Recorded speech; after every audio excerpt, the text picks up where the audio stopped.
shumë ankesa nga kandidatë gjysmës preferenciale.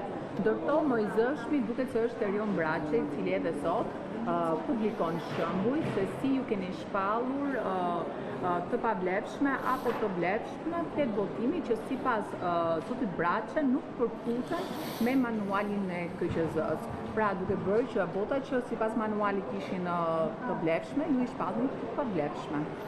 Duhet kemi parasysh një gjë që manuali i miratuar nga Komisioni Rregullator është orientues dhe nuk mund të parashikohet fantazia e çdo votuesi apo çdo zgjedhësi në manual në mënyrë që të sillemi si një proces mekanik për të vlerësuar votat e vlefshme apo e pavlefshme.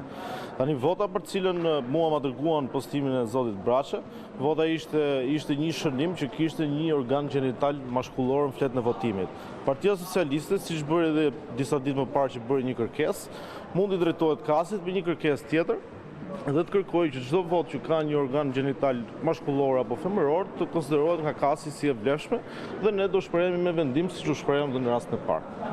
Ndërkohë ka Administrimi zgjedhor që është bërë nga KZZ dhe nga grupet e numërimit dhe tani po tentohet nëpërmjet mënyrave të tjera që të bëhet pjesë procesi i rinumërimit tun KQZ nëpërmjet numëruesve të KQZ-s apo dhe antarëve të kasës. në cilat raste Një është gabim njerëzor. Megjithatë do parë rast pas rasti. Nëse ky grup numërimi ka bërë në disa raste të tilla inverse, nuk besoj se jemi në kushtet e gabimit njerëzor, por besoj se jemi në kushtet e një qëllimi për të trafikuar vota. Zoti Hoxha është në listë në zonjën Kodheli. Dhe po të vjet re nga grupi i numërimit, nga KZZ, ato votat zotit të zonjës Kodheli janë dhënë zotit Hoxha. Po, kurse këtu në numërim është bërë kundërta, pra ka dalë që votat nuk janë të zotit Hoxha, po janë të zonjës Kodheli.